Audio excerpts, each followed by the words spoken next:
My, oh my, just when we thought it could not get any crazier.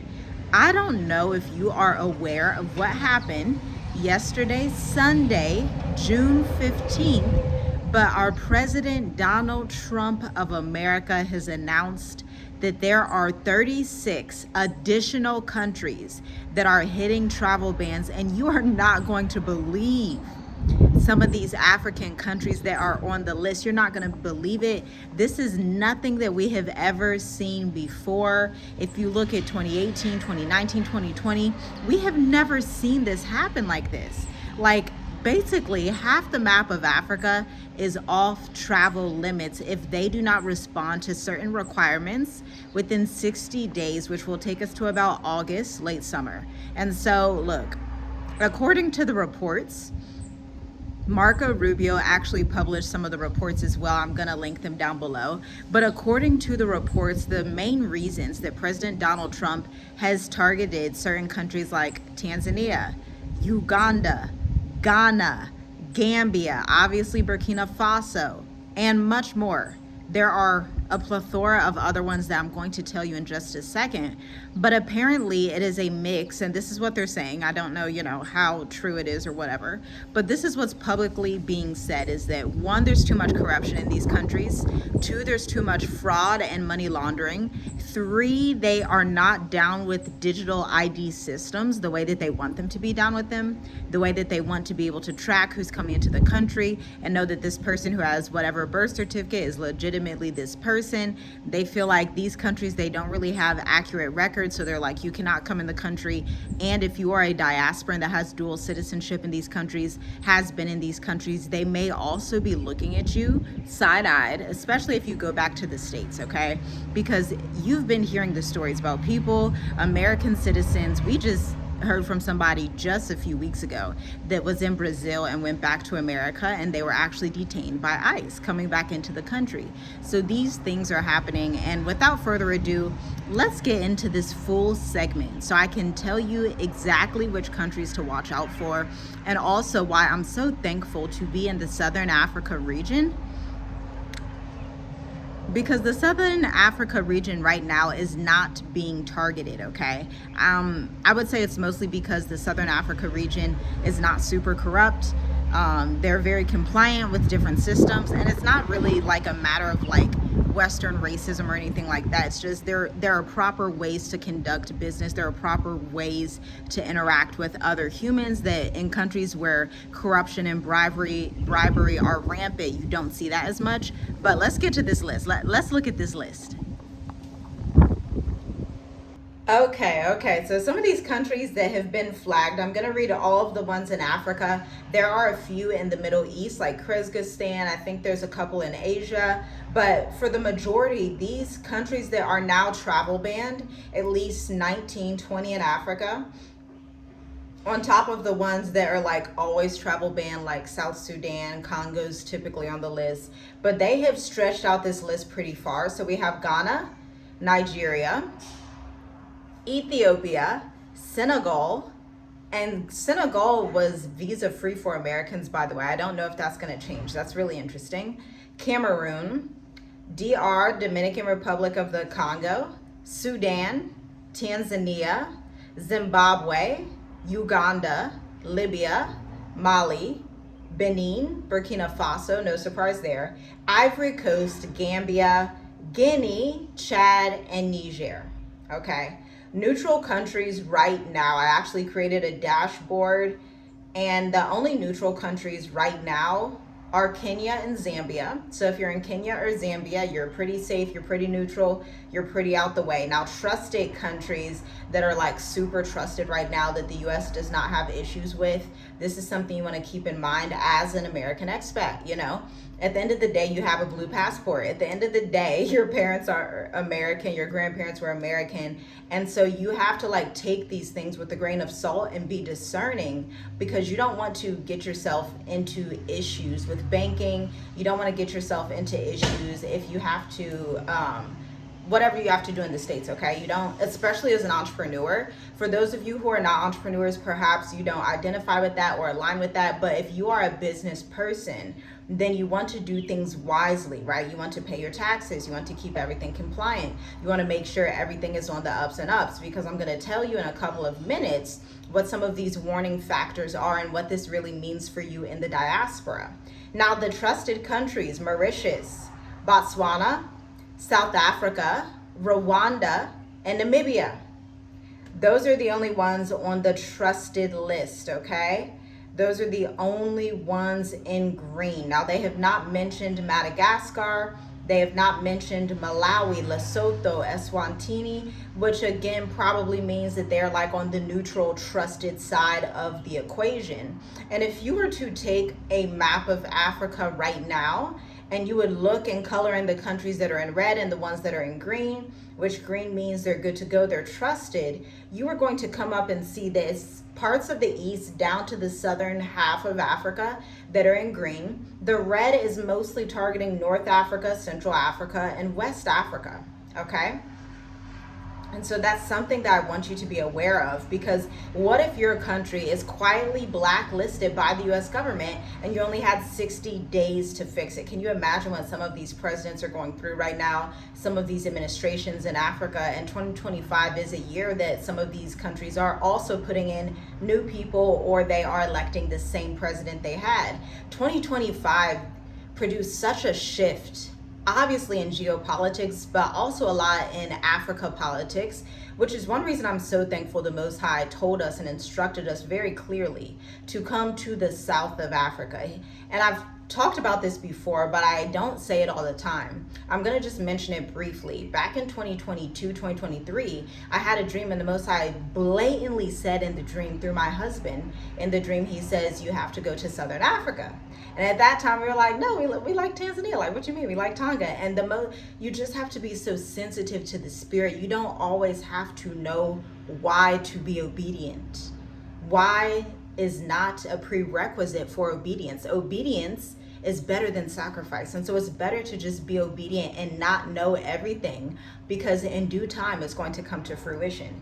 In due time you're going to understand why, okay? People don't like to come to the terms with the fact that there are parts of Africa that are destabilized and being destabilized, which puts you as an expat investor, entrepreneur at risk. By the way, this is a great time to segment into Black Educators Amplified. Our bespoke used to be 8-week accelerator, now a 12-week accelerator, where we take you from being a beginner American entrepreneur to a full throttle global enterprise, okay? How do we do this? We teach you the same marketing frameworks that have gotten our clients 27.9 million collectively in sales and counting over the past 9 years. DNA firms, finance firms, real estate companies. If you want more information, check out the enrollment guide down below, or listen to the Black Educators Amplified playlist. Cohort 7 begins in August, so you don't want to miss it. There are 2 slots available. We are going to teach you the same strategies that agencies pay us $55K to $120,000 per year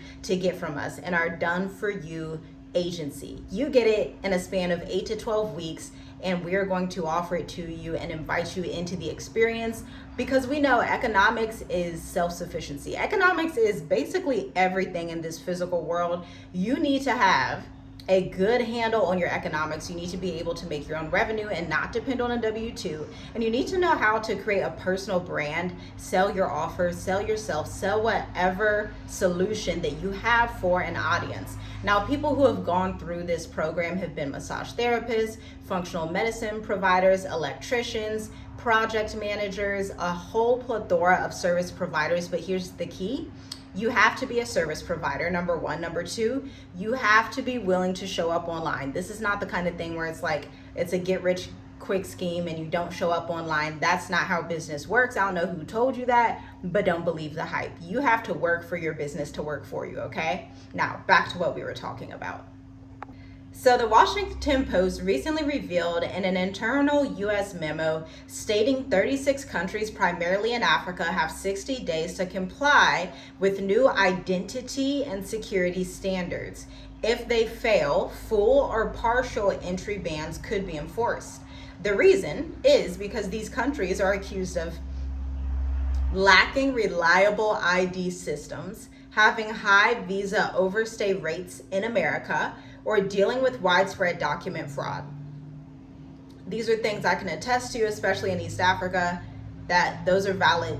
Some of this is valid. That's why I'm not like completely, America's wrong for this, because there is a lot of like bribery and strange things that happen in certain countries in East Africa. I'm not sure about West Africa. I cannot tell you about that area, but you can chime in and let me know down below. Countries at risk, again, Nigeria, Ethiopia, Ghana, Senegal, Tanzania, Uganda. There are many more. And here's the caveat. Many of them have large diaspora communities. You know, when we come on this channel and we say we tend to veer towards places, thought processes, even business investments that are not insanely popular. There is a rule of thumb that you can use. And even in the Bible, it talks about the narrow path, few be that find it, right? Anytime you have a popular path, an overpopulated, overly hyped up path, understand that there are going to be barriers to entry. There is going to be geopolitical issues. There is going to be a lot of mess, essentially, okay? So just consider those things. So who's not on the list? Obviously, Mauritius, Botswana, South Africa. Interestingly, countries like Mauritius, South Africa, and Botswana were exempt on purpose. Why? Because they have reliable digital ID systems, lower corruption scores. Again, all these countries I just named, with the exception of South Africa, are on the least corrupt African countries list. But Senegal is also on that list. So I don't know what their issue is with Senegal, except that Senegal is getting some more freedom, which that's just, let the folks be free. Let the West African people be free, right? Let them have their goal, have their stuff that rightfully belongs to them, okay? But if you are an African founder, you're a digital nomad, you are an investor trying to enter the US for business, this matters. Global mobility is now tied to infrastructure and international perception. This isn't just a travel story, it's a business sovereignty story. And so let's look at the bigger picture here. Let's look also, we have BRICS that is obviously still in the background. We have global unrest, Iran-Israel war, and we have a lot of people, a lot of Americans who are trying to exit America. We have had a mass exodus of all Americans, not just black or white, all Americans exiting the US system. So in the long stand of things, what this could mean is that they don't want a lot of mobility, people being free in Africa. Perhaps they feel like they can't, control as much as they want to, or they feel like they're going to be too self-reliant, or, whatever it may be, because at the end of the day, when these two sticks join back together, greatness happens on the continent and for the entire world, which is what we are seeing, right? And so we are seeing the rise of these digital borders in a world where AI, identity fraud, and migration are all under a spotlight. Nations with stronger technology and transparency will win global access. But again, there's like two sides to this, okay? Because obviously you have the corruption, obviously you have the corruption that happens on the Western side, where they're literally trying to pillage the resources of West African nations, Congo, a lot of nations in Africa. They've been pillaging those resources. And so it's only right that you would pay up and pay appropriate fees for what you are trying to basically steal from the continent, right? But at the same time, there is a little bit of truth involved with, there is corruption. There is like issues with transparency in some of these countries in Africa, which breeds corruption and breeds malpractice. It breeds a lot of issues. This is why entrepreneurs serious investors tend to veer towards the southern hemisphere of Africa. They tend to look at South Africa. They tend to look at Mauritius. Mauritius is number one, the best country to do business in Africa. They tend to look at Botswana. They tend to look at Namibia. They tend to look on the southern half, because the southern half is really, and even though the southern half was also colonized, this goes to show, even though you were colonized, you don't have to be extremely corrupt. So colonization is not an excuse for corruption, right? You can look at countries like Botswana, Namibia, Mauritius. All of these countries were colonized. In fact, Mauritius had slaves not only from Africa, but also from India, indentured servants that came together to create a fabulous, non-corrupt, or at least minimally corrupt nation. Obviously, there's corruption in every country, but it's nothing like America. It's nothing like certain countries in Africa that have a great deal of corruption that's just leaking and splurging out everywhere, okay? And so Africa must decide, will it lead this new turn of events, this new tide in the world, or will it be locked out? And I think we're seeing the continent divide again. Obviously, everybody would love to say Pan-African unity, but at the end of the day, Africa has never been Pan-African. Africa has never been unified. Even since biblical times in the Tower of Babel, where the Most High smote a lot of these African languages, and you have the continent of Africa being the continent on earth that is the most diversified when it comes to language, and you can't have unity if you don't all speak the same language. And so I think the idea of Pan-Africanism in like a romanticized way is very like cute and cool, but I think practically, when you look at how big the continent is, how diverse, you have so many different peoples, I think instead the unity that Africa should look at is, let's accept that some tribes are different than other tribes. Let's accept that cultures are different, but let's barter together, let's trade together, let's grow our businesses and be cordial and peaceful with each other. Not be corrupt toward other Africans, not be evil towards other Africans. Let's actually work together. That's what actual unity would look like, because these like overly romanticized notions and these like trending words we like to throw out, like what does that really mean? What does that really look like? Free trade is the closest thing to getting some of that unity, obviously roadways and highways. And then the next thing, again, corruption. I mean, I've seen things in East Africa, and my husband has as well, where East Africans themselves will be prejudiced, dang near racist to other East Africans, to Nigerians, to South Africans, right? These are real issues that people don't like to talk about, or they don't have the experience to talk about as someone that has been in Africa for 5 years, okay? And so Africa has a choice to make, and you as an expat, you also have a choice to make. I want to reiterate the fact that the first country that you go to in Africa does not have to be the last. About 80% to 90% of American expats, and I pulled these demographics from our own client base. This is where I pull these demographics, so I have real data here. About 80 to 90% of African Americans diaspora, they do not just go to one country and stay in that country for life. That's typically not what's going on here. Most people do some form of nomadism. They may visit Rwanda, they may visit Tanzania, South Africa, decide to land in South Africa. They may visit Kenya, Ghana, decide to live in Senegal, you know, whatever.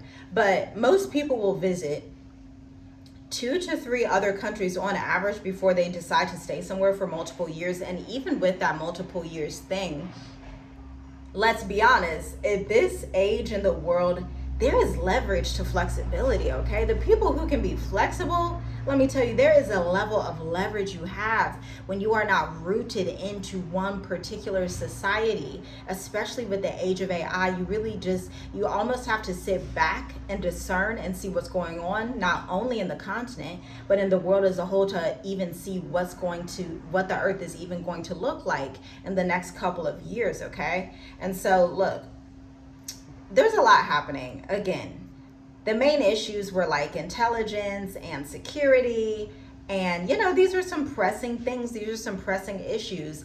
But I actually want to know what you think down below. What do you think of these 20 countries that are being travel banned? You know, they have 60 days to make their decision. I'm not sure explicitly what that decision, like, what does that look like? Like, does that mean they have to fill out forms? Does that mean they have to fly to DC and do something? Are they supposed to attend some kind of conference? Are they supposed to put some kind of compliance? I don't know what that looks like. Let me know down below if you have an idea what that looks like. Like, share, comment, and subscribe. And I can't wait to see you in the next video. Shalom, shalom.